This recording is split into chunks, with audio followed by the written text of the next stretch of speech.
Metrópolis. Apoio Detergente IP. Faz muita espuma e rende mais. Agora no Metrópolis. Meu marido fala pra mim o tempo inteiro, Marisa, você fala sem parar. E a minha mais velha, que descreve ser pela minha forma imbecil de passear pelo mundo sem olhar crítico a respeito das coisas.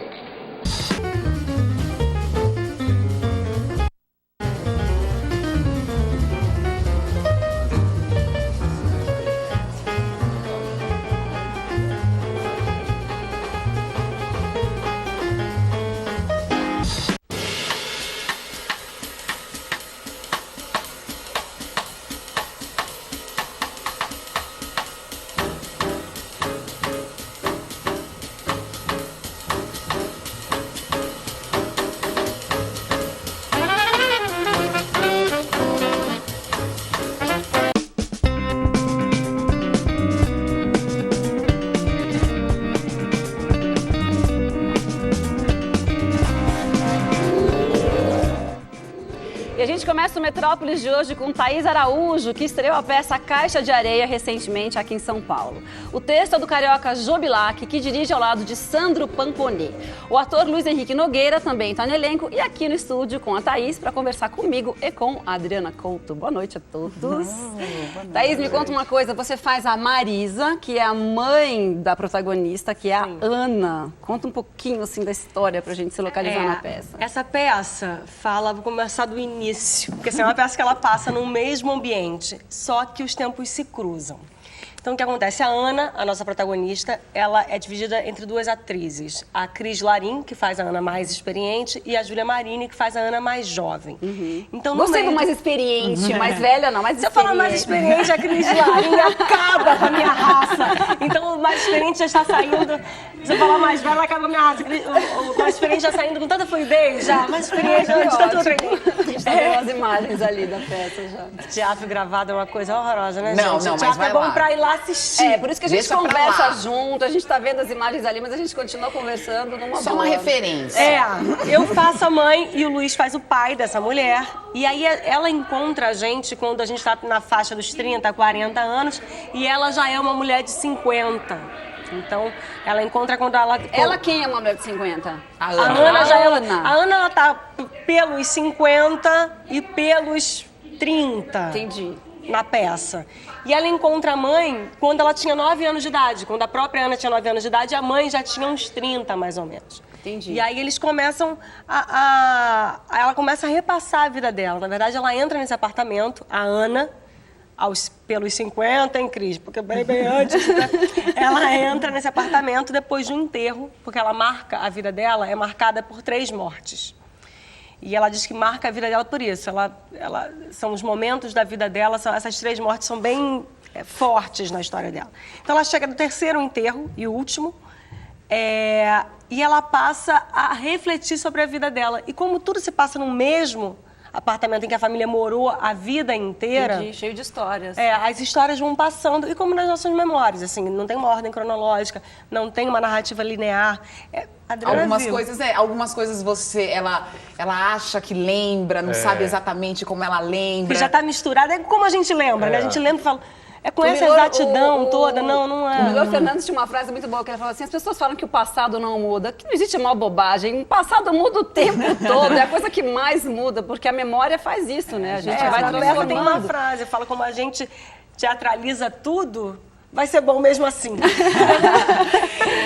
Falando nessa história de teatralizar, o Jô Bilac tem uma forma de escrever a peça que é uma colaboração muito grande dos atores, né? E ele entrou com essa peça já prontinha pra vocês? Não, na realidade... O que quer dizer isso? O Jô, na verdade, ele nem usa tanto a colaboração do ator, não. Ele usa mais a colaboração do ensaio, Entendi. do processo de ensaio. A gente, quando começou a ensaiar, ele tinha 2 cenas da peça escritas. O resto ele escrevia no processo de ensaio, mas ele não escrevia Ele chega? lá. Ele chega lá com ter 2 páginas e fala Ele assim, fala olha, que isso eu tenho. a gente era assim, eu queria falar sobre crítica, para fechar a trilogia, porque ele começou com Savana Glacial, que falava da ideia do texto, de onde vinha e tal, o popcorn, quando já vai pro público, e queria fechar falando da crítica. Tudo para falar de onde vem a ideia de um autor, né? E aí ele falou que quero fechar a trilogia e queria fechar com essa peça, falando sobre crítica. A gente topou na hora, ele falou, eu tenho 3 páginas, eram 2 cenas, 3 páginas. E de resto, era muito do que a gente ia dando no ensaio. Né? Daquelas 3 páginas que a gente ia discutindo. Então, ia mas não tem discutindo um as ensaio, é mais personagens. uma coisa de experimentar, uma coisa de um trabalho maior do que só um ensaio, né? Quer dizer, pelo que eu estou entendendo, porque... Como é que você ensaia 3 páginas e elas viram 25 ou 70? Ele constrói o espetáculo não na sala de ensaio, mas usando o ensaio. Ele ia aparecendo com novos trechos do texto até fechar o texto. Assim, no final, obviamente, a gente estava desesperado pelo fim do texto e ele demorou um pouquinho mais. E nunca era o fim, né? Na verdade, o fim do texto, eu espero que seja aqui em São Paulo. Porque já mudou. Porque a peça, já mudou muito. A peça que a gente estreou em Aracaju, por exemplo. Em fevereiro. Não era a mesma peça que a gente fez no Rio, nem que a gente fez em um dos outros estados, não sei, Fortaleza e tal, e nem a mesma que a gente fez aqui em São Paulo. Por exemplo, a peça aqui em São Paulo, eu acho que ela está muito mais clara para as pessoas. Acho que essa coisa de ter o autor vivo e ainda diretor, permite que o cara mude o tempo inteiro. Ele tem essa licença, né? E pra gente, acho que Obra aberta. E pra gente é um exercício muito interessante, assim, É um trabalho em transformação constante. O tempo inteiro. Que interessante. Luiz Henrique, como é que é este homem neste universo, porque, pelo que eu entendi, é um universo bem feminino, né? Como é que que homem é este? Como é que ele consegue penetrar nesse universo tão feminino? Na realidade, a sensação que eu tenho, até como ator ou como pessoa da construção do espetáculo, é que tudo se passa na cabeça da Ana. Então, os homens do espetáculo são os homens que a Ana, da maneira como ela enxerga aqueles homens. Então, é uma família basicamente disfuncional, apesar da aparente normalidade, né? Então, é um homem que não cabe naquele formato de casamento, de estrutura familiar, enfim.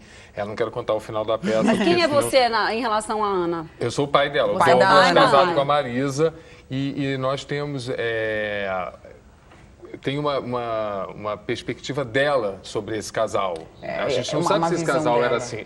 Exatamente. Sabe uma coisa que me tocou bastante na peça? Foi a relação da Ana com a mãe. A relação da Ana com a mãe é muito conflituosa. Muito conflituosa. Como são as relações de mães e filhas normalmente? Exatamente. Depois vocês perguntam pro contado que virá aqui.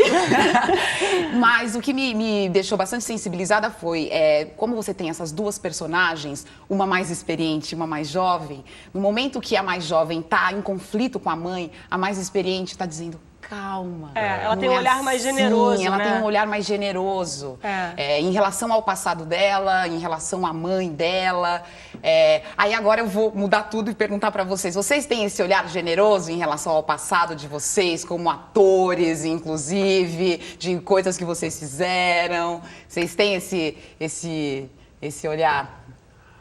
Berlinda. Responde aí. Acho que tem. Na peça também tem essa frase. Reloginho pensando. No espetáculo até tem essa frase também. Você se tornou mais benevolente com o tempo. Sim, eu acho que nós nos tornamos mais benevolentes, mais compreensivos com o tempo. Eu acho que tem um olhar de compaixão mesmo, com a nossa história, com o outro, de entender mesmo os nossos pais. Eu acho que até na nossa vida pessoal, nas nossas relações pessoais, assim, a gente vai amadurecendo, né? E não é mais tanto a ferro e fogo. Tudo que é ferro e fogo é muito imaturo, eu acho. Vem contar, depois você vai contar isso. Virou uma muleta nossa. Né, Contado? O Contado vai explicar isso melhor para você. Mas acho que é isso. A Ana, mais jovem, é tudo muito preto no branco. É isso ou não é isso? É dessa maneira, senão para mim não funciona. A Ana, mais experiente, não. Ela tem esse olhar mais generoso com a mãe, ela consegue entender as opções daquela mãe. Mas será isso que é uma coisa mais feminina ou será que os homens também são assim? Não, eu acho que também quando a mulher se torna mãe, ela também muda, né, a percepção. A Ana mais velha foi mãe, então de alguma maneira ela compreende melhor a própria mãe, né, ou a situação da maternidade, enfim. Ainda que a relação continue conflituosa, porque de fato... porque elas, na verdade, ela não consegue se identificar com aquela mãe. Ela tem, inclusive, essa frase, né? É tão difícil quando a gente não se identifica com a matriz. Eu quero conversar com ela, mas ela até faz um negócio, eu falo, não consigo. Tem uma barreira que impede. E depois a Ana mais velha fala, pô, eu queria tanto ter te amado de uma maneira simples, só ter te amado, só isso. Então tem esse conflito dessa relação dessa mãe com essa filha, que é super bonita. E é engraçado, né? Porque o Joe Bilac, ele é muito jovem, né? Muito Quantos jovem. anos ele tem? 29. Ele acabou de fazer Tem 30. 14 peças 29. escritas. Ele fez 30. Ele fez 30? Fez 30. Já É fez muito 30. impressionante. De qualquer maneira, isso. 30 anos, É. quer dizer, é um texto que fala de coisas da maturidade, né? Quer dizer, ele tem essa cena que a Didi contou, e quando ela me contou, eu fiquei super sensibilizada de falar assim, nossa, é aquela sensação, se eu soubesse, né? Se eu soubesse disso, mas isso pressupõe uma maturidade, quer dizer, um rapaz tão jovem escrever sobre essa sensação que você tem já numa certa altura da vida é uma coisa um pouco surpreendente, né? Será que vem essa percepção? Muito impressionante, assim, e de uma geração que está movimentando, pelo menos no Rio de Janeiro, o grande movimento do teatro nesse momento é o surgimento dessa geração, do Joe Bilac, que é realmente um autor incrível, incrível. Muito bem. Muito bem. A peça, então, Caixa de Areia, em cartaz no Teatro Econ, em São Paulo, até o dia 15 de dezembro. Aliás, todas as peças encerram dia 15, né? Pelo que eu tô vendo, porque depois Tem já... 10 dias para fazer compra de novo. Depois, exatamente. O ano já... É engraçado, dezembro é um mês curto, mas cada vez mais curto. Dia 15, agora já tá todo mundo encerrando. Mas, obrigada, então, sucesso. Volta em janeiro ou não? A gente faz janeiro, Rio de Janeiro, final de semana na Gamboa. Só um final de semana. E depois a gente para, que a gente tem novela A gente vai gravar a mesma novela, a gente vai ter que parar. Só, Tô há 3 anos junto com ele, não aguento mais. Foi cheio, a gente começa a peça e agora a próxima novela. E é isso, é sempre assim, né? Teatro, televisão é bom fazer eu isso. Eu gosto. Tem que alternar, né? Pra saúde mental do ator, que legal. Muito bem. Parabéns, então. Muito bacana. 91 anos depois, a primeira publicação modernista brasileira está de volta às livrarias. A revista Klaxon, nome de uma famosa marca de buzinas americanas na época, fez bastante barulho. Bom, não era para menos. Tinha a participação dos principais nomes da semana de 22, como Tarsila do Amaral, Di Cavalcante, Mário e Oswald de Andrade. Explica para nós o que a Klaxon em revista contém, esse belo estojo que está sendo lançado hoje. Bom, a Klaxon em revista, essa caixa comemorativa, ela contém os 9 números originais em facsímile do original da revista Klaxon, que foi publicado em 1922, entre 22 e 23. Contém também um número extra concebido pelos artistas visuais Fábio Moraes e Marilá Dardot, e mais um encarte editorial com alguns textos falando sobre a importância dessa revista, que é um marco na história brasileira, né? O núcleo básico seria formado por quem? Guilherme de Almeida, Mário de Andrade... Oswald, enfim, Menor, aí tem Tarsila, a gente tem os artistas que colaboraram, de Cavalcante, o Brecheret, teve Heitor Villa-Lobos que colaborou, a gente tem partitura dentro da revista.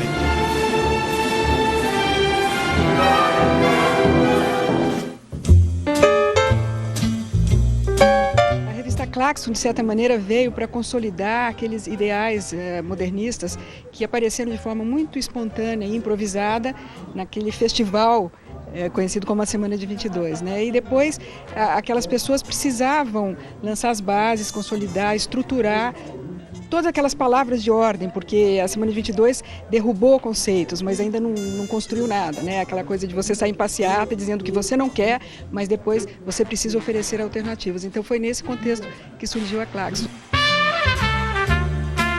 Augusto, que importância teve para a poesia concreta uma revista como a Klaxon? Bom, eu acho que toda a Semana de 22, todo o movimento de 22 teve uma importância fundamental. Na verdade, nós buscamos reatar aquele processo de experimentação, de busca do novo, que tinha sido iniciado entre nós na modernidade para aquela semana importante. E a Klaxon é a primeira manifestação, assim, em termos de revista, de agrupamento, em termos de expressão impressa, não é? Desse pessoal, desse grupo que estava iniciando o movimento. Sem dúvida alguma, a Klaxon é a mais bela das revistas. Ela era extraordinariamente rica em termos gráficos, em termos até de liberdade no uso dos anúncios, da programação visual, e isso é muito importante, e é para nós muitíssimo importante.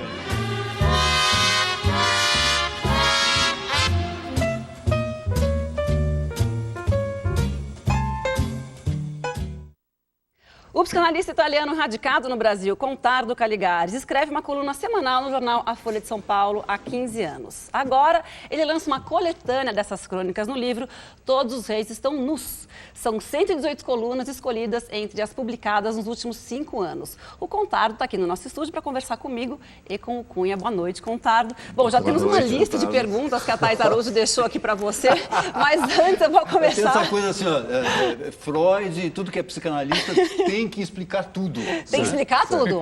Senão não vale. Eu não entendi, senão não vale. Explicar é o de menos, mas pelo menos conseguir dizer alguma coisa. Contardo, como é que você fez essa seleção? Foi você mesmo que fez a seleção? Não, você não teve fui uma eu, ajuda? então foi facílimo. Foi o Rafael Cariaco que fez. Não, acho, aliás, que é muito complicado um autor querer fazer isso. Você vai inserir critérios que são seus. Enquanto o critério do leitor, mesmo que seja claro, não pode ser um plebiscito, mas... Sim, imagina, vamos votar na internet, poderia as ser até lidas. divertido, mas aí é um pouco uma pena, porque seriam as das quais todo mundo mais se lembra, e no fundo seriam as mais repetidas, digamos assim, enquanto a escolha de um leitor muito atento, que foi o caso do Rafael, claro, eu reli depois, mas não posso dizer que eu fui...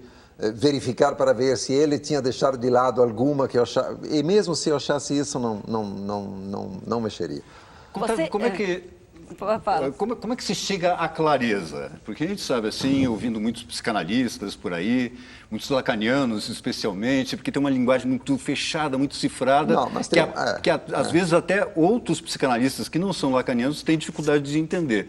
E, enfim, você tem toda uma formação acadêmica, etc. E como é que você chegou nesta clareza de texto? Escuta, bom, primeiro porque eu comecei pela clareza. Então, a minha viagem no estilo lacanês dos anos 70, no qual naturalmente eu viajei e me tornei ótimo. Posso falar aqui qualquer coisa durante 20 minutos que ninguém vai entender, mas que vai fazer que eu pareça muito inteligente e sabendo exatamente do que estou falando. Mas eu vinha já da clareza, né? Eu comecei muito cedo a escrever, e eu sou um italiano formado na Suíça, com uma formação em filosofia.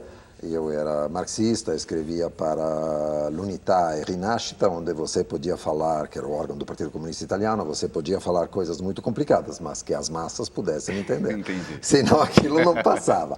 Depois, quando eu cheguei em Paris, eu sempre tive, por um lado, tinha a minha formação psicanalítica, então você ia nesses colóquios onde realmente pareciam colóquios de... que posso dizer, especialistas em criptografia do exército francês dos anos 15 e 18, mas ao mesmo tempo tinha a contrapartida. Em contrapartida tinha pessoas que falavam com muita clareza, tinha alguém como Barthes, por exemplo, que era ao mesmo tempo um amigo, um mentor em todos os sentidos, mas que participava daquele mundo, mas com uma extrema ironia. Então ele escrevia sobre, sei lá, romances de avant-garde que todo mundo, eventualmente, todo mundo não, que 1000 pessoas compravam e ninguém lia, mas igual era bom ter na estante. Claro. Mas o que ele te confessava é que a única coisa que ele gostava realmente de ler era Chateaubriand, era autores do século XX. Eu li em algum lugar que você teria dito que os seus primeiros textos escritos eram incompreensíveis. Mas é verdade, porque tem coisas... Não, os primeiros escritos, não. Aos 9 anos eu escrevi um short story que deve ser claríssimo.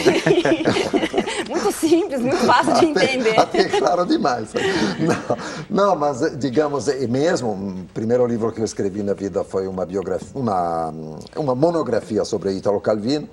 Aquilo é perfeitamente compreensível. Foi reeditado não sei quantas vezes na Itália e companhia. Mas depois, sim, começaram a sair 2 livros realmente complicados, um italiano e um em francês, mas que algumas pessoas me dizem, e já na época se dizia que eram os mais claros daquele momento. Então, mas na verdade eu mesmo acho complicado me ler. Quando me leio, eu leio textos daquela época, textos sobretudo, sei lá, relatórios expostos em um congresso, eu me acho acho aquilo muito complicado, tinha que fazer uma E hoje tem uma revista, acho que foi a TPM, que saiu um perfil seu na TPM, que te chamou de o psicanalista mais pop do Brasil. Como é que você vê esse título? Eu não sei se eu sou pop, não. Mas você trata de assuntos pop, de cultura de massas? Mas isso sim, de nesse cultura sentido, popular, sim. né? A verdade é que eu não faço nenhuma diferença, entende? Realmente, isso mentalmente, para mim, eu tenho uma bagagem de alta cultura, mas me interesso também por coisas absolutamente... Aliás, posso ler uma coisa? Pode, você vai vou roubar a sua ideia ou não? Eu já tinha até marcado aqui. O Cunha desmarcou. Peraí, que eu vou ter que achar agora. Pode perguntar a sua pergunta. Então deixa eu fazer essa pergunta. Mostra a capa, só para dizer, eu quero ver o título, relembrando o título, Todos os reis estão nus, que remete a uma coluna sua que você escreveu, que é sobre o discurso do rei. Sim. Que tem a ver aí, puxando para uma coisa que a gente gosta muito, que é cinema. Eu não conheço nenhum psicanalista que não goste de cinema. Você aqui tem muitos textos que são sobre cinema. Né? Desde Crepúsculo... Certo. Mas tudo. É isso, exatamente. Quando eu posso escrever sobre Bergman, eu posso escrever sobre Crepúsculo. Não é só porque posso escrever, porque na verdade eu me divirto quando eu vou ver Crepúsculo. E já me peguei revendo Crepúsculo e pegando numa reprise às 2 da madrugada, numa noite sem muito sono. O Crepúsculo vai. Não, e aí eu ligo com a pergunta que eu queria fazer, que eu queria ler esse trecho que você escreveu sobre 50 tons de cinza, que é a pornografia possível, que você fala o seguinte, houve uma época da minha vida em que eu desdenhava uma obra só por causa do seu sucesso e tentava jamais concordar com a massa, provavelmente para evitar a triste constatação de que eu não era muito diferente dos outros. Achei legal isso. Eu me lembrava dessa crônica e eu busquei aqui no livro, pelo título, e encontrei. Não, mas é exatamente isso, sabe?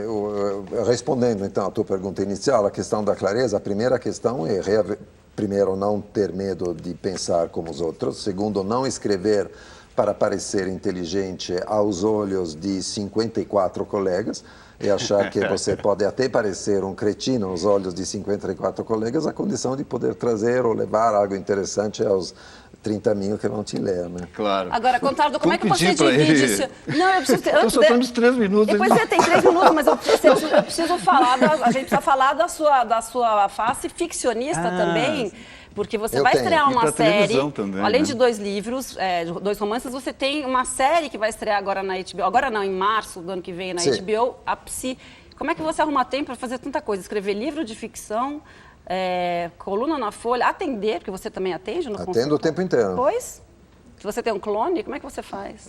O clone agora vai ter. O Psi, todo mundo diz que o Emílio de Mello eu sou clone dele, não sabemos muito bem. Mas tem um lado divertido quando você fala com um ator como Emílio, que é um ator extraordinário e que realmente encarnou, porque quando você é ator de uma série, você é o mesmo personagem durante 5 meses, 10 horas por dia, aquilo acaba realmente baixa que nem um santo.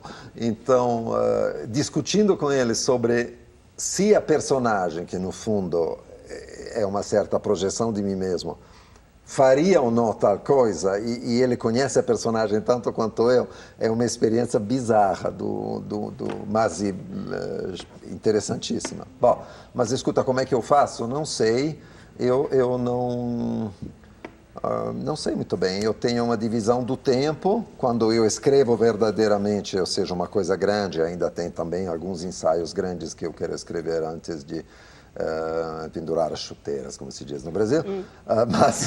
Mas, enfim, aí eu viajo, geralmente, aí eu viajo realmente, são 2 lugares, ou Estados Unidos ou Itália, a casa de família, e lá não tem celular, não tem internet, mas não digo para ninguém. Então, você se isola? Me isolo relativamente, mas me isolo em um lugar urbano. Bom, nem sempre, às vezes, por exemplo, não funcionou em um lugar rural, mas se não, leio muito. O mais engraçado é o que as pessoas têm mais dificuldade. E ainda dá tempo de ler. Eu leio muito. Eu leio raramente menos de 3 livros por semana. Contardo, quinta-feira, agora, você escreveu sobre um filme que a gente ia comentar aqui. Mas a gente deixou para você fazer um rápido comentário sobre Jovem e Bela, do François Ozon. Certo. Adorei esse filme. Adorei. Acho que é um filme que Primeiro, para qualquer um que tenha vivido na França 15 dias ou 15 anos, como foi o meu caso, é um filme que dá uma tremenda nostalgia da França, não só pela paisagem urbana e rural também, porque começa numas férias muito francesas, mas segundo a coisa mais francesa do mundo, porque ela é lindíssima, né, a jovem Marine Vache, mas além disso ela é tremendamente emburrada, só adolescente francês consegue ser tão emburrado o tempo inteiro. É uma coisa incrível. E fora isso, os pais também, a reação deles e de todo mundo, o que acontece, afinal é uma menina que se prostitui durante meses e claro, eles vão fazer um certo show, claro, tipo, não é tipo coisa, pais. Realmente não é legal, tipo pais. Não é coisa que se faça, minha filha. Sim, mas não se torna um drama, você sente que aquilo... tudo bem, não impede que o afeto familiar esteja aí e que afinal... Os homens não fazem um julgamento moral explícito. Não, de nenhuma maneira. Ao contrário, eu gostei muito do filme, gostei do feeling do filme, gostei dela, claro. É isso linda, maravilhosa. É impossível, né? É impossível Legal. Não gostar dela. Muito obrigada, Contardo. Boa sorte com o livro, com a série. Volte aqui para falar depois da série quando estiver mais perto. Vou voltar. Ano que vem. Muito legal. Muito obrigada. Daqui a pouco a gente volta com o ator e encenador Henrique Dias aqui no nosso estúdio para falar da sua nova peça. Até já.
Metrópolis. Apoio Detergente IP. Faz muita espuma e rende mais. O mito de raças na cultura ocidental moderna. O imperialismo precisava do mito da raça desesperadamente. E sua manipulação política e econômica. Eles produziram etnias. Neste domingo, 10 da noite, no Café Filosófico. Café Filosófico. Idealização CPFL Energia. Realização CPFL Cultura. Produzir mais, conservar mais e melhorar vidas. Monsanto. Agricultura sustentável é a nossa missão. Pirataria não é legal. Compre sempre produtos originais. Inovação está no nosso DNA, faz parte do nosso dia a dia, a gente ama de paixão o que a gente faz. É uma busca diária para que a gente faça o novo. Uma inovação que genere negócio, que genere produtividade, que facilite a vida das pessoas. Nós contamos com a 3M para nos auxiliar a desenvolver as soluções para os nossos problemas. Quando a gente entende quais são os desafios que o cliente está passando e tentamos ajudá-lo a superar isso, naturalmente as inovações surgem. Os primeiros projetos diferentes dos quais eu participei em carros foram com produtos 3M, ideias 3M. A gente sempre trabalha muito aqui dentro com a voz do cliente. A gente pensa assim, o que é o melhor? E aí, em cima dessa premissa, eu vou buscar. E se eu não tenho, eu vou inventar. La 3M en el mundo tiene más de 55.000 soluciones. No Brasil, tenemos más de 25.000 productos. Nos ajuda também a tornar a Embraer cada dia mais inovadora. Eu sou 3M. Inovar é o nosso negócio. Nós estamos aqui para inovar. Eles saíram do campo e invadiram as galerias do mundo. A simplicidade transformada em arte. E deixar os outros felizes, isso aqui é beleza. Domingo, 11h30 da noite, Teimosia da Imaginação.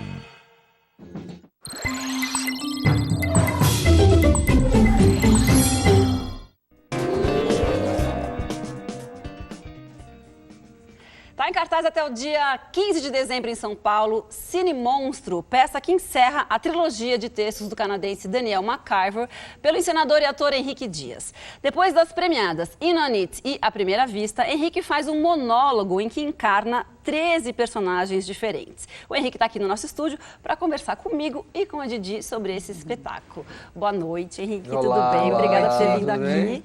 Me conta uma coisa, é seu primeiro monólogo? É, primeiro monólogo. Porque você tem uma carreira já muito extensa como ator e como diretor, mas encarar um monólogo é uma coisa que acho que para qualquer pessoa, em qualquer estágio da carreira, é um negócio que dá uma tremedeira, não dá? Sei lá, eu estava comentando até outro dia com uma Parece atriz muito, não.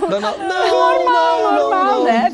Não, mas eu comento bastante isso, de que parece que o monólogo é uma prova de fogo, assim, e pode até ser que seja, mas eu não fiz pensando nisso, pelo contrário, eu fiz como um exercício de atuação. Eu estava dirigindo mais do que atuando, achava que eu queria atuar mais, aí estava fazendo uns filmes, umas coisas assim. E como eu estava convivendo muito com o Daniel, com os textos dele, e gosto muito, e já tinha esse texto na mão há um tempo, eu falei, o texto já prevê um monólogo? Já, ou você que transformou ele no monólogo? Não, e ele fazia, o Daniel fez vários monólogos, vários que ele escreveu e atuava também. Você está vendo aí os trechinhos? Que susto. Não, é assim mesmo. É você mesmo, é que você começou a se ouvir de repente. Mas você aí, mesmo. Na verdade, o fato de eu ter a convivência com os textos dele é que fez eu falar, isso aqui eu mais ou menos conheço, não que eu entenda, que eu domine, mas eu me sinto à vontade, eu gosto e tal. Então foi um exercício, mais um exercício de atuação e tal, do que exatamente vou me lançar, sabe, vou ser catapultado autor de monólogo. A Marina estava falando aí desses 13 personagens e são personagens que às vezes estão fazendo ali, estão dialogando, né? Tem um casal, tem um casal que fala... dialogando. É uma casal loucura, que fala um com o outro, né? É delicado. Apesar de ser um monólogo, ele tem esses diálogos, você tem essas coisas, o monólogo tem esses diálogos e que aí a gente vai se aproximando também com os outros diálogos, os dois personagens das outras duas peças, né? Tem um pouco, vai um pouco por aí, né? Totalmente. Tanto no sentido da dramaturgia dele, que, enfim, todo autor tem lá um caminho, tem um espectro, né? Que ele prefere, que ele gosta, que ele retoma e tal. E também porque, como eu trabalhei muito com os atores, tanto os dois atores do In On It quanto as duas atrizes da Primeira Vista, eu roubo delas também, entendeu? Até porque os personagens são um pouco semelhantes, não semelhantes, mas eles são o mesmo autor, né? E eu sou muito próximo desses atores todos. Então você vê ali um pouco a Drica, vê um pouco o Fernando, o Emílio, a Mariana, os personagens, como eles fazem. Eu vou lá e roubo, porque a minha escola recente foi fazer essas peças com eles, né? Agora, para quem não viu a peça como eu, porque a Didi viu a peça, você faz a peça, eu não vi a peça, do que se trata a peça, então? Eu ainda não vi, porque eu vou ver. Essas peças têm coisa delicada que eu não posso ficar contando muito, porque o legal é você ir entendendo do que ela trata durante. Mas tem que ter uma sinopse no jornal, pelo menos. Tem a sinopse no jornal. Então me dá a sinopse do jornal. Tem uma coisa sobre o mal, tem uma coisa sobre o cinema, tem uma coisa sobre o cinema de terror. Por isso tem essas projeções. Tem um crime violento no meio. Tem vários personagens que, em situações diferentes, que não são sketches, não são números, são personagens que estão dentro de um certo mapa que o espectador vai montando conforme ele vai vendo esses personagens e vai vendo que eles se ligam num certo sentido. O centro é esse crime hediondo que um filho assassina um pai.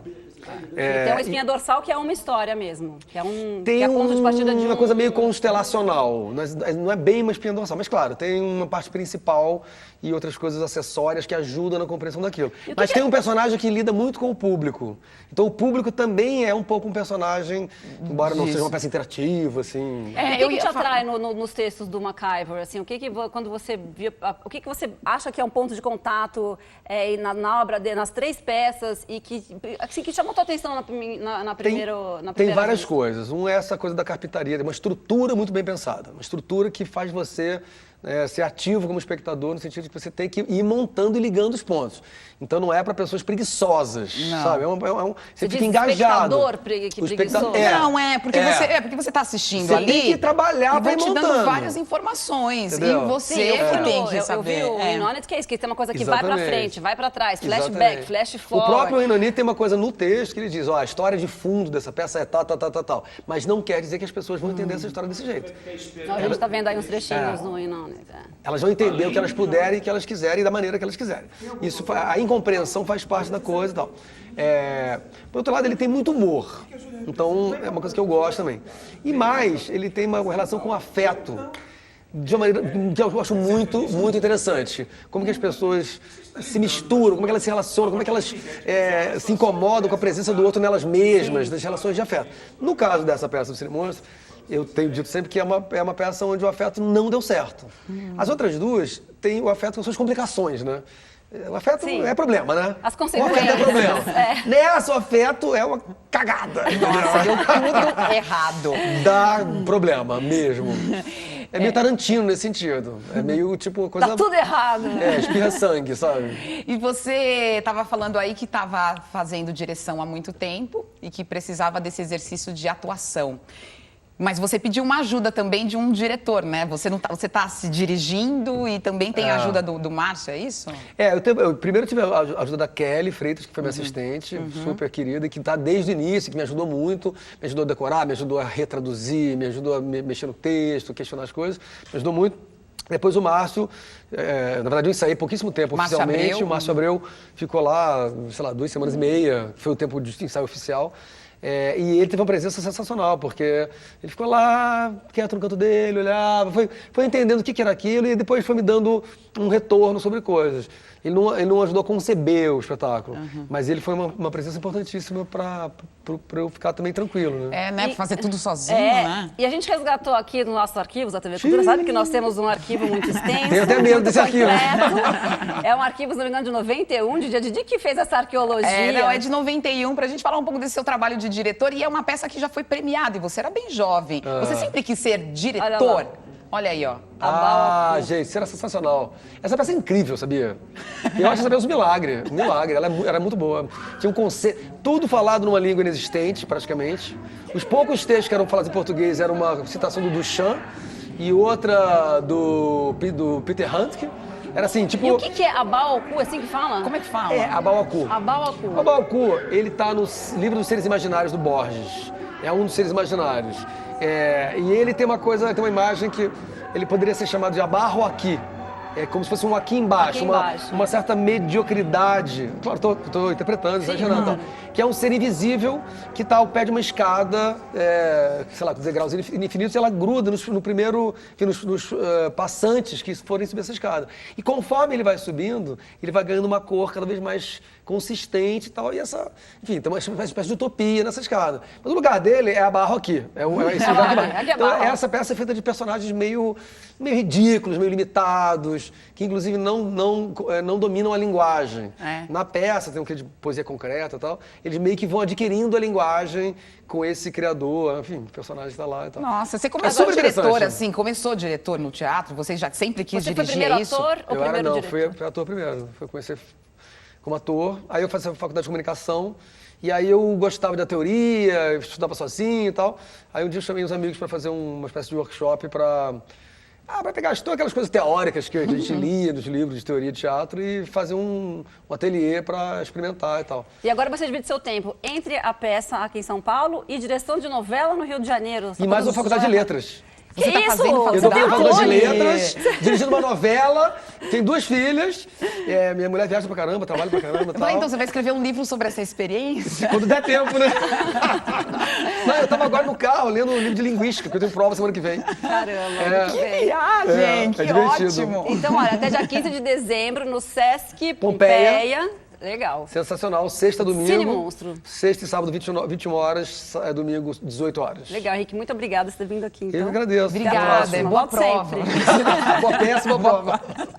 E no próximo bloco a gente volta com as nossas dicas de todo domingo. Até já.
No Dia Mundial da Luta contra a AIDS, as respostas das ONGs do mundo. The cause is we people who are HIV positive, the HIV is being addressed. Panorama da doença. Why are young people still becoming infected when they have more information than I did? Histórias que fazem a diferença no combate contra o HIV. A gente tem que realmente trabalhar com a prevenção muito forte, sobretudo entre os jovens. I'm going to continue working more and talking about it all over. Domingo, 9h, Cultura Documento. 50 famílias vão com a Casas Bahia conhecer os parques da Disney e com guias por toda a viagem. Tem colchão de espuma casal com densidade 60 por apenas R$ 49,90 mensais. Aproveite! Tem cama box de casal com mola Simbal de R$ 1.099 por apenas R$ 699 à vista. Economize R$ 400. E se quiser saber pra onde eu vou, vá com a Casas Bahia para os parques da Disney. Compre o presente de Natal e participe. Carlos decidiu fazer uma surpresa para seu filho. Mas quem teve uma surpresa foi ele. Papai Noel, você entrega pro meu pai? Papai, você é igual esse panetone, grandão e todo derretido por dentro. Te amo. Seu pai um dia me pediu o filho mais maravilhoso do mundo. E eu trouxe um bem como ele queria. Carinho e dedicação fazem toda a diferença. Cacau Show. De pequenos traços a monumentos históricos. Domingo, 00h15, a trajetória de um dos maiores escultores brasileiros. Trabalhava incansavelmente, de manhã, de tarde, de noite. Victor Brecheret, no Cultura Memória.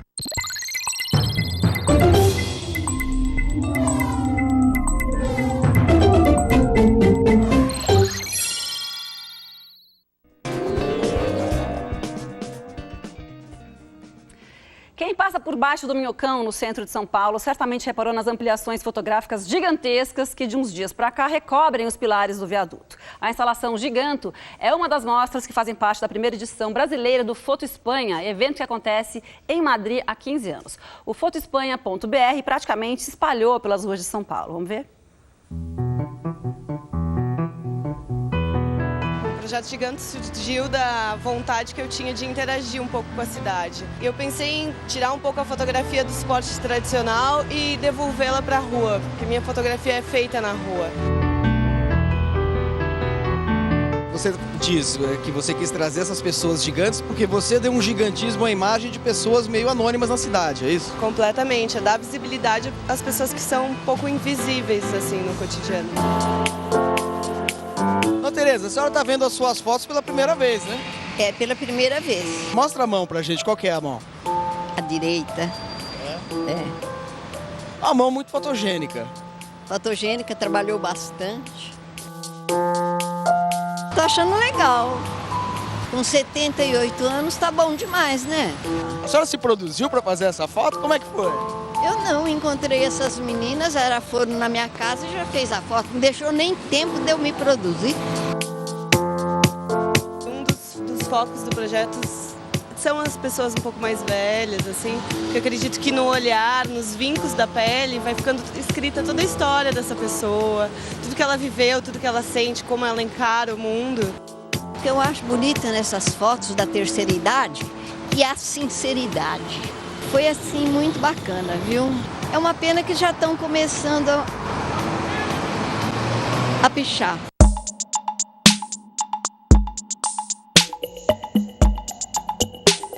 É quase inevitável numa cidade como São Paulo, em que a percepção estética de um projeto de arte pública vai se desenvolvendo aos poucos, né? Então, o projeto Giganto ele é efêmero por natureza. ele é papel, está exposto ao tempo, à chuva. Então ele depende das pessoas um pouco para ele existir. Eu já esperava um pouco que iam haver intervenções em cima do trabalho. Eu achei interessante que a pessoa escreveu a rua, o que é da rua. E justamente essa fotografia é um morador de rua. É um diálogo, né, que está se criando aqui. Ela é favela, ela é favela, ela é favela. Angélica, como é que surgiu o projeto Humanae? É assim que pronuncia? É, Humanae. Ele surgiu de uma investigação pessoal. É um projeto que eu comecei fazendo com a minha família. E aí eu decidi fazer ela uma história global. Todos os retratados são voluntários. É gente que eu convoco através das redes sociais. Vou dizendo que eu estou num espaço e eles vêm ser retratados. As fotos estão feitas em fundo branco. Eu pego um quadradinho do nariz, de 11 por 11, é a cor que eu coloco no fundo, usando um programa de edição.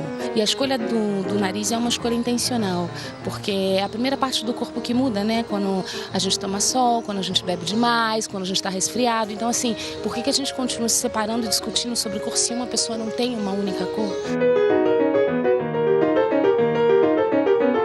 E você relaciona com a escala Pantone. A escala Pantone é uma escala de cores muito precisa, uma escala onde uma cor não é mais importante que a outra.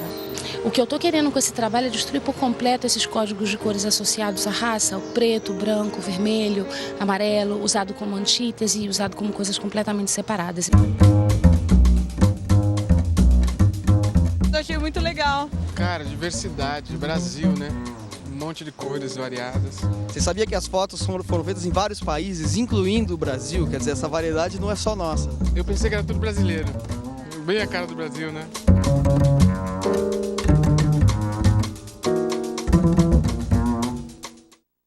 E agora, antes das nossas dicas, uma notícia. O Museu Lazar Segall, na Vila Mariana, aqui em São Paulo, recebeu na sexta-feira uma doação de 110 obras do próprio Lazar Segall. Essas obras eram da coleção particular do neto dele, do Mário Segall. Então, olha, uma dica do Metrópolis, visite o Museu Lazar Segall, que agora está com um acervo reforçado. E, segundo o Manuel, muito bonito, vale muito a visita, né? É incrível, é incrível. Não só pelo museu, como pela rua em que ele fica, a Rua Aberta, ali na Vila Mariana, que tem um conjunto de casas modernistas.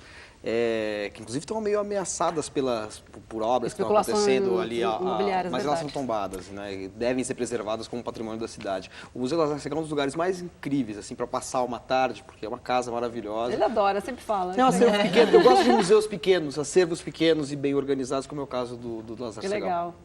Cunha Júnior, sua dica. Meu tempo já passou aí? Não, começa agora. Começa. Começou agora, então. Eu sou apaixonado por Nouvelle Vague. Não Acho diga. que já deu para perceber aqui, né? E sabe quem é que faz aniversário? Não sei se vocês já viram aqui. Quem faz aniversário agora, dia 3 de dezembro? Não. Quem? Jean-Luc Godard. Ah, parabéns. Godard, 83 anos ele faz. Uau. E sabe quem faz 55 anos de realização no ano que vem? Eu já vi. Tá aqui. Coçado. A Bout de Souffle, é isso? A Bout de Souffle. A Bout de Souffle. É bom ter uma pessoa que fala francês exatamente, direito. corretamente. Tá. Aqui que seria breathless. Sempre consulte em inglês seria falta de ar, né? Porque aquela correria toda atrás do Jean-Paul Belmondo dá uma falta de ar. É mais ou menos essa a história. O Godard fez esse filme sobre um argumento do Truffaut. Ele, na verdade, ele lançou esse filme em 1960, mas ele foi realizado em 1959, que dá em 2014 55 anos. E ele é muito... assim, ó, tem muitos estudiosos, você pode ver isso comigo, Marina, que apontam assim, no cinema, pessoas que determinaram mudanças incríveis no cinema, o Griffith, o Orson Welles, e o Godard seria uma dessas pessoas que mudou um tipo de linguagem, narrativa de se fazer cinema. Sim. Principalmente começando por aí. Né? Porque o projeto Godard começou aí e não parou até hoje. Tanto que o Godard já tem filme para estrear. Com 83 anos já tem filme para estrear. Aí nós temos então um ladrão de carros que mata um policial, que se apaixona aí pela... Americana. Se apaixona, se aproxima, tem uma relação amorosa aí com a Seber, com a Patrícia, o Michel e Patrícia, e eles não tinham um roteiro. Ele escrevia o roteiro de manhã e à tarde filmava. E entregava para os atores um pouquinho antes, porque ele queria espontaneidade. E a espontaneidade foi também para a montagem. Então, aí surgiu um jeito de filmar do Godard. Acabou, não vou falar mais nada. Tem um minuto tem uma refilmagem, tem uma refilmagem com o Richard Gere, que era o contrário, um americano com a francesa e não o francês com a americana e tal. Chamava Breathless, mas acho que passou com tinha a música do Jerry Lee Lewis. Passou com um título em inglês, eu acho. Aqui no Brasil pode ser, Acho que era isso. E agora, Manuel, sua dica? Então, minha dica, ela tem uma... Tá fazendo mistério, é? Tá fazendo mistério? Não, nenhum mistério. Minha dica, ela, de certa maneira, é óbvia, porque todo o Brasil, o cosmos, comemora, o mundo, né? Assim, comemora a grande vitória rubro-negra na Copa do Brasil essa semana sobre o Atlético Paranaense. Mais um título. Vamos dizer, a nova fase do Maracanã, né? Primeiro time campeão ali, sagrando-se campeão com dimensão internacional, obviamente deveria ser o Brasil. Portanto, a minha dica é de um dos grandes rubro-negros da história, o Zé Lins do Rego, autor de Fogo Morto, Menino de Engenho, e que escreveu pioneiramente crônicas sobre futebol. Flamengo é puro amor, uma seleção de 111 crônicas que ele escreveu entre final dos anos 40, meados dos anos 50, inclusive uma delas quase no hospital já para morrer, o Zé Lins. Ele era um rubro-negro fanático, ele era Flamengo fanático. Na verdade, foi ele, inclusive, que estigmatizou a ideia de falar flamenguista. Flamenguista, ele falou assim, não, flamenguista é um palavrão, uma coisa pejorativa. Você jamais você se diz flamenguista, você é Flamengo. Eu sou o Flamengo, eu não sou flamenguista. Ah, entendi. Então, por exemplo, isso é uma questão linguística da maior importância. Mas é elegante de falar. Em São Paulo, muito mais os corintianos falam, né? Eu sou Corinthians. Sou Corinthians. Sabe que, né, assim, corintianos e os Flamengos sentem muita simpatia, assim, recíproca, porque são times de massa. Obviamente, o Flamengo é o maior time, a maior torcida do mundo, porque, né, enfim, é o país que tem o maior número de torcedores. Mas você sabe, a torcida corintiana passou, não passou? Não. Minha ignorância, não? Eu acho que já passou, sim. Não passou. Meu marido é corintiano, outro dia não falou isso, sei lá. Deixa eu falar uma coisa. Não, a história do futebol com literatura, saindo um pouco da brincadeira com o Flamengo, é interessante, porque o Zé Lins foi realmente um pioneiro em escrever crônicas sobre futebol, antes mesmo que o Nelson Rodrigues.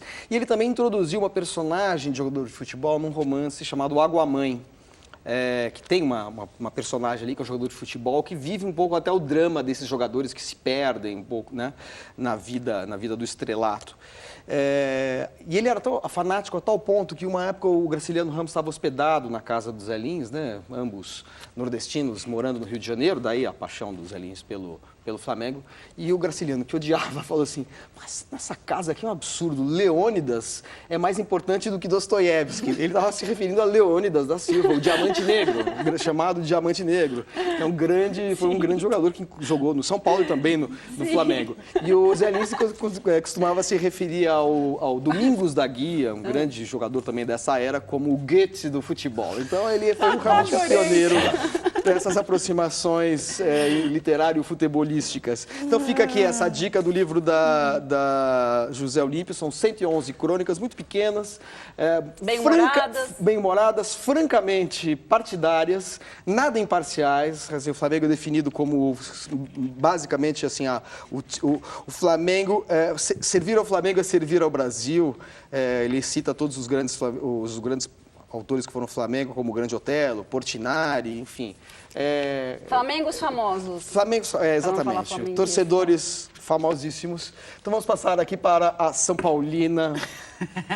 Só estou olhando você falar. Flamengo, olha, a Ponte Preta é um time muito interessante. Qual que é esse time? Não vou ficar fazendo lugares comuns, como já ganhei muitas vezes, sou campeã no mundo. Não, vamos conversar. Dicas culturais, vamos passar de futebol para o samba? Futebol pro samba? Acho que tem a ver. Aí tem. Então a minha dica é essa, Manuel. Cunha. Oi. Marina. É essa aqui, ó. Os Partideiros do Plá.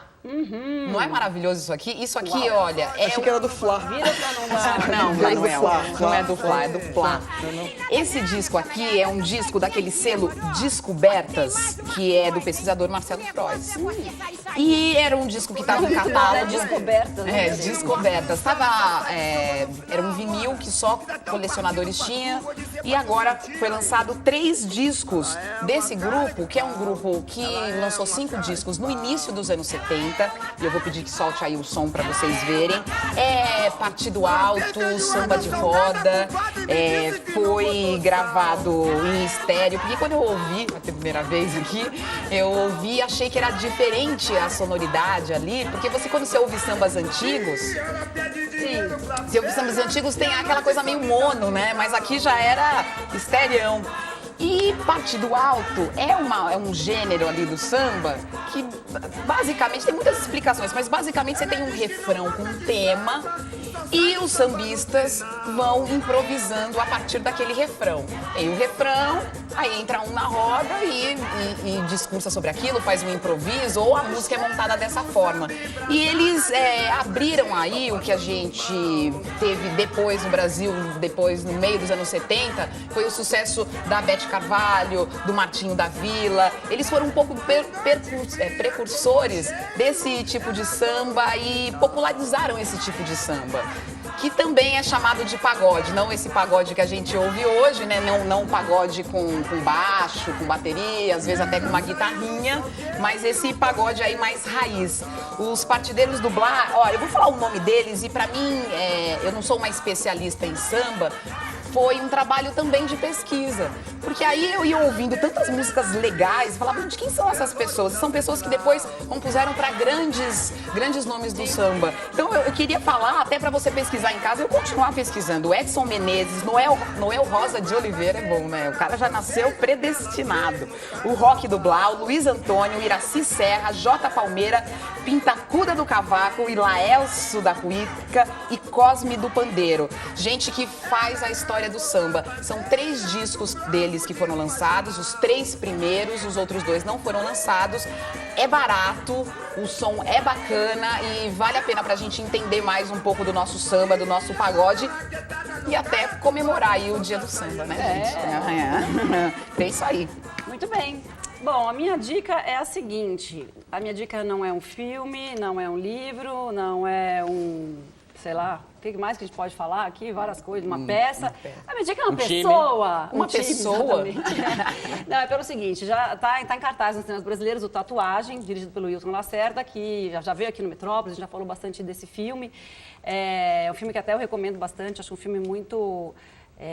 assim, desse novo cinema brasileiro, assim, dos mais interessantes, muito bacana mesmo, mas o que eu queria dizer é o seguinte, o Wilton Lacerda, apesar de ser o primeiro filme que ele está dirigindo, de ficção, né, ele co-dirigiu um documentário com o Lírio Ferreira sobre o Cartola, uns anos atrás, mas agora é o primeiro filme de ficção que ele está dirigindo. O Wilton é um roteirista, é um dos roteiristas mais talentosos e mais prolíficos do cinema brasileiro, né, assim, o primeiro filme... Quantos filmes ele já roteirizou?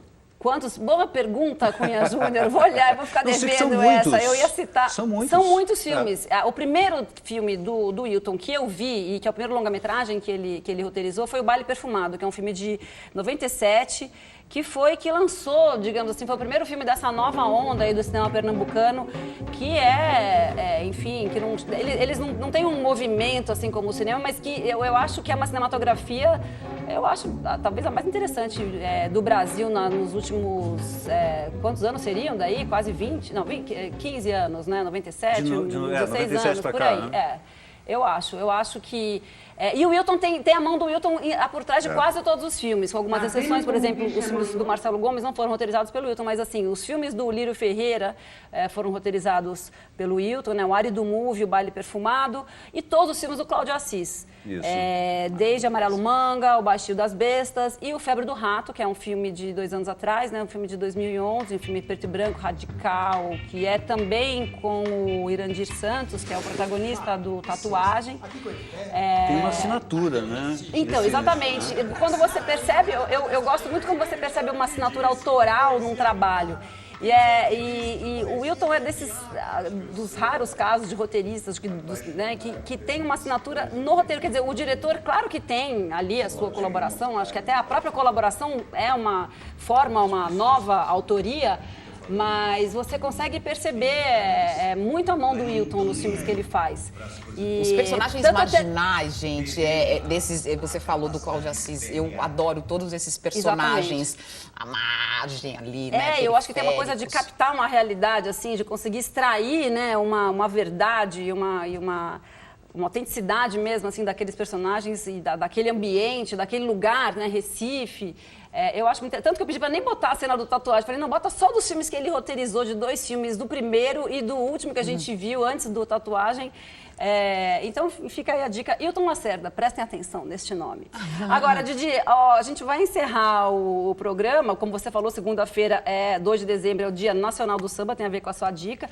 Então, em homenagem a esse gênero musical que de tão brasileiro virou até um estereótipo, né? A gente encerra o Metrópolis de hoje com um dos nossos maiores gênios, que é o Cartola. A gente vai ver agora o Cartola cantando Amanhecer, no MPB Especial de 73, no programa que ele gravou aqui na TV Cultura. Eu adoro o arquivo da TV Cultura, obrigada TV Cultura por guardar tudo. Um programa que ele gravou aqui na TV Cultura ao lado da mulher dele, a Dona Zica. Então, vamos encerrar em grande estilo.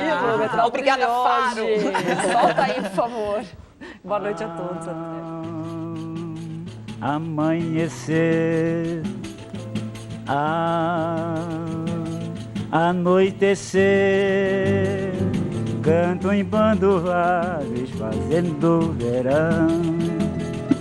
Ouve-se acordes de um violão e são eles verdes periquitos.